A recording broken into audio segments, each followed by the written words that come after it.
జై తెలంగాణ అందరికీ నమస్కారం। ఇక్కడ ఉన్నటువంటి వివిధ కుల సంఘ కుల సంఘాలకు సంబంధించినటువంటి నాయకులకు యునైటెడ్ పూలే ఫ్రంట్ నాయకులు శివశంకర్ గారు, అట్లనే కోఆర్డినేటర్ గారు ఆలకుంట హరి గారు, అట్లనే యూపీఎఫ్ నాయకులందరికీ, తెలంగాణ జాగృతి నాయకులందరికీ, వివిధ బీసీ సంఘాలకు సంబంధించి వచ్చినటువంటి మిత్రులకు, పత్రికా మిత్రులకు అందరికీ కూడా హృదయపూర్వకంగా నమస్కారాలు తెలియజేస్తా ఉన్నాను। మరి ఇవాళ మనము జూలై 3వ తారీఖున ఉన్నాము।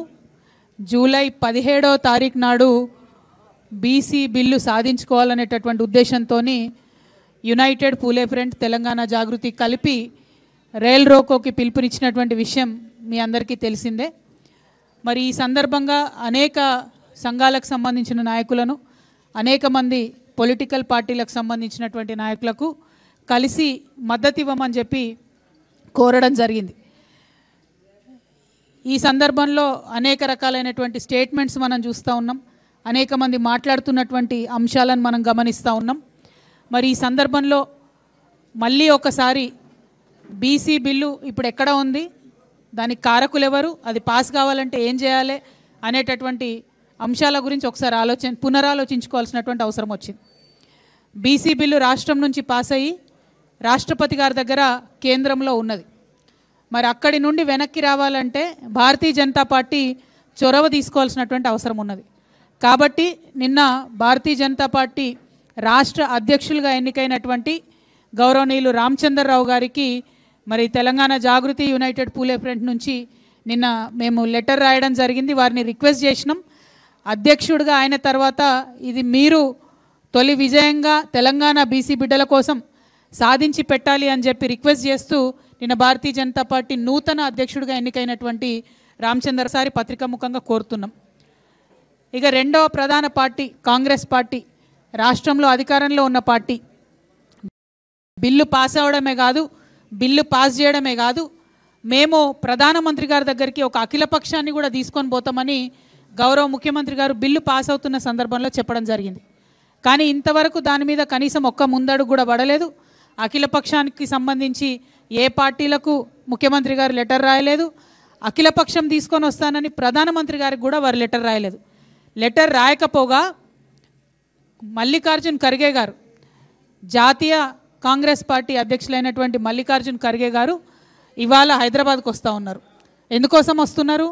కేవలం కాంగ్రెస్ పార్టీ జిల్లా, మండల, గ్రామస్థాయి కార్యకర్తలతో మాట్లాడడానికి వస్తూ ఉన్నారు।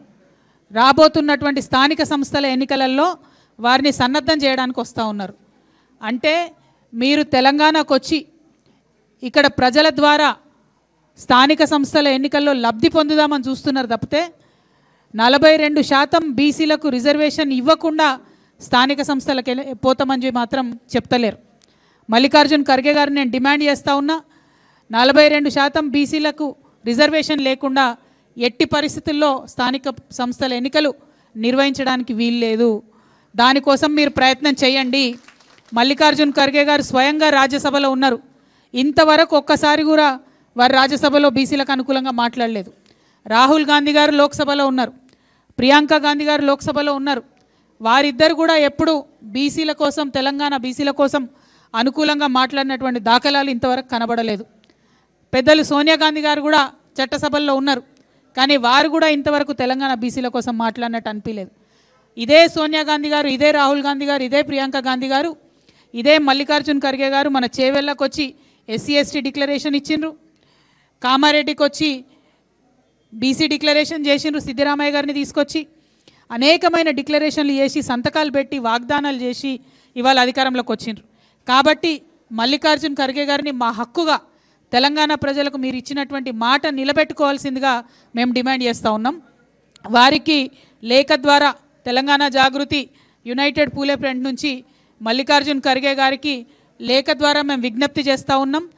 ఖచ్చితంగా 42% రిజర్వేషన్ సాధించే వరకు కాంగ్రెస్ పార్టీ ప్రయత్నం చేయాలి బలంగా। లోక్సభలో, రాజ్యసభలో భారతీయ జనతా పార్టీని నిలువరించేటటువంటి ప్రయత్నం చేయాలి, వారిని ఎండగట్టేటటువంటి ప్రయత్నం చేయాలి, వారి మీద ఒత్తిడి పెంచాలని చెప్పి డిమాండ్ చేస్తూ ఉన్నాం। ఒక పక్క ఇది జరుగుతుంటే ఇంకొక పక్క దేశ విదేశాల్లో ఉన్నటువంటి అనేక మంది ఇంటెలెక్చువల్స్ని కలుపుకొని ఒక ఇండిపెండెంట్ కమిటీ కాంగ్రెస్ ప్రభుత్వం ఏర్పాటు చేయడం జరిగింది. ఈ ఇండిపెండెంట్ కమిటీ ఏం చెప్పిందంటే, నిన్ననే వాళ్ళు రిపోర్ట్ తయారు చేసి ముఖ్యమంత్రి గారికి ఇచ్చిరట. అందులో వాళ్ళు ఏమంటారంటే, మేము మొత్తం 242 కులాలు అంటే బీసీ, ఎస్సీ, ఎస్టీ, ఓసీ అన్నీ కలిపి 242 కులాలకు సంబంధించి కాంపోజిట్ బ్యాక్వర్డ్నెస్ ఇండెక్స్ అనేది ఒకటి తయారు చేస్తూ ఉన్నాము. సిబిఐ కాంపోజిట్ బ్యాక్వర్డ్నెస్ ఇండెక్స్ అని తయారు చేస్తున్నాము. దాని తర్వాత రాష్ట్ర ప్రభుత్వం నుంచి ఇతర కార్యక్రమాలు చేపడతారని చెప్తున్నారు. నేను ఇండిపెండెంట్ కమిటీని రాష్ట్ర ప్రభుత్వాన్ని డిమాండ్ చేసేది ఒకటే, మీరు ఇదివరకే షమీం అఖ్తర్ కమిషన్ వేసిండ్రు, దాని నివేదికను బయట పెట్టలేదు. భూసాని కమిషన్ వేసిండ్రు, దాని నివేదికను బయట పెట్టలేదు. మీరు కులగణన వేసిండ్రు, ఇంతవరకు కులగణన వివరాలు గ్రామాల వారీగా బయట పెట్టాలే అని చెప్పి మేము డిమాండ్ చేస్తే అది బయట పెట్టలేదు. అది బయట పెట్టకుండా మళ్ళా నిన్న పత్రికలకు మీరు తప్పుడు లెక్కలన్నీ రిలీజ్ చేసిరు. 56.33% బీసీ ముస్లింలు, బీసీ హిందువులు కలిసి 56.33% ఉన్నారని, ఎస్టీలు 10.45% ఉన్నారని, ఎస్సీలు 17.43% ఉన్నారని, ఓసీలు 15.79% ఉన్నారని చెప్పి మీరు మళ్ళీ ఇవే లెక్కల్ని చెప్తున్నారు. ఈ లెక్కలు కరెక్టా? ఈ లెక్కలు కరెక్ట్ అని ఘంటాపదంగా చెప్పే ధైర్యం రేవంత్ రెడ్డి గారికి ఉంటే వారిని నేను ఛాలెంజ్ చేస్తూ ఉన్నాను. మీరు గ్రామ పంచాయతీల వారుగా డీటెయిల్స్ ఇవ్వండి. దూద్ కా దూద్ పానీ కా పానీ హో జాతా. అక్కడ డీటెయిల్స్ ఇవ్వకుండా మీరు దాచిపెట్టే ప్రయత్నం చేయడం సరికాదు. ఈ యొక్క ఇంటెలెక్చువల్స్ కమిషన్ రిపోర్ట్ని కూడా, కమిటీ రిపోర్ట్ కూడా సంపూర్ణంగా ప్రజల ముందు పెట్టాలని చెప్పి నేను డిమాండ్ చేస్తూ, మళ్ళీ ఒకసారి బీసీ సమాజాన్ని, బీసీలకు రిజర్వేషన్ కావాలనుకునేటటువంటి ప్రజాస్వామ్యబద్ధంగా ఆలోచన చేసే ప్రతి ఒక్క తెలంగాణ బిడ్డను కూడా రిక్వెస్ట్ చేస్తున్నా, 17 జూలై నాడు పెట్టినటువంటి రైల్ రోకోని మనందరం కలిసి విజయవంతం చేసుకుందాం. ఢిల్లీకి ఒక మంచి మెసేజ్ పంపిద్దాం. డెక్కన్ నుంచి ఢిల్లీకి పోయే ప్రతి రైల్ని ఆ రోజు ఆపుదాం. తెలంగాణ బీసీల యొక్క ప్రతాపం ఏందో చూపెడదామని ఈ సందర్భంగా మీకు నేను విజ్ఞప్తి చేస్తూ, కలిసి వచ్చేటటువంటి అన్ని ప్రజా సంఘాలని కూడా ఆహ్వానిస్తూ ఉన్నాం, అన్ని పొలిటికల్ పార్టీస్ని కూడా ఆహ్వానిస్తూ ఉన్నాం. జూలై 17న జరిగేటటువంటి రైల్ రోకోని సక్సెస్ చేయడం కోసము రేపు 5వ తారీఖు నాడు ఉమ్మడి ఆదిలాబాద్ జిల్లాలో కూడా బీసీ రౌండ్ టేబుల్ సమావేశం నిర్వహించబోతా ఉన్నాం.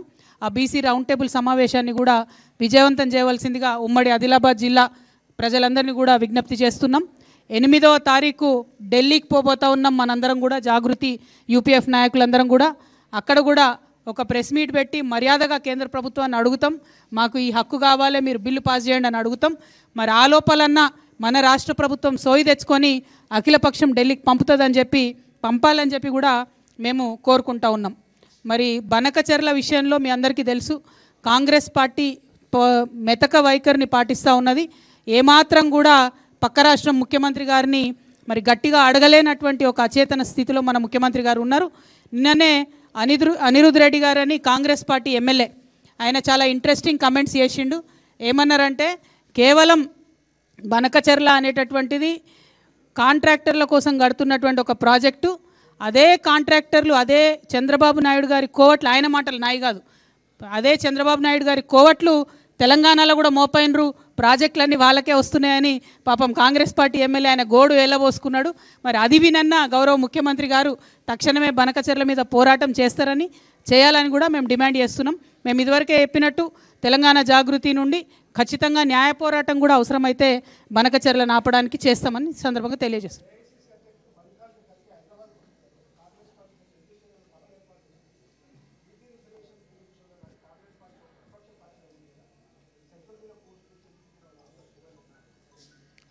రామ్లన్న ఇప్పటిదాకా అదే చెప్పిన నేను. సోనియా గాంధీ గారు, రాహుల్ గాంధీ గారు, ప్రియాంక గాంధీ గారు, మల్లికార్జున్ ఖర్గే గారు వీళ్ళందరూ కూడా రాజ్యసభలో ఉన్నారు, లోక్సభలో ఉన్నారు. కానీ ఇంతవరకు కూడా కనీసం తెలంగాణ బీసీ బిల్లు పాస్ చేయాలని బీజేపీని ప్రశ్నించిన పాపాన కూడా వీళ్ళు పోలేదు. ఈ విషయం దయచేసి తెలంగాణ బీసీ బిడ్డలందరూ కూడా గమనించాలి. ముఖ్యంగా కాంగ్రెస్ పార్టీలో ఉన్న బీసీ నాయకులను నేను రిక్వెస్ట్ చేస్తూ ఉన్నాను, మీరు ఫోర్స్ తీసుకురండి మీ ముఖ్యమంత్రి గారి మీద, ఢిల్లీకి అఖిలపక్షం తీసుకుపోమని అడగండి. ఇప్పుడు ఒక మంచి వాతావరణం ఉన్నది మన దగ్గర. ఇప్పుడు 50% అనేటటువంటి క్యాప్ కూడా పోయి మన రాష్ట్రంలోనే 50% కన్నా ఎక్కువ రిజర్వేషన్లు ఇస్తున్నటువంటి పరిస్థితి ఉన్నది. అన్ని రకాలుగా కూడా కులగణన జరిగిపోయి సిద్ధంగా ఉన్నది. బీసీ రిజర్వేషన్లు ఇవ్వడానికి మంచి వాతావరణం ఉన్నది. ఈ అవకాశాన్ని వదిలిపెట్టకండి.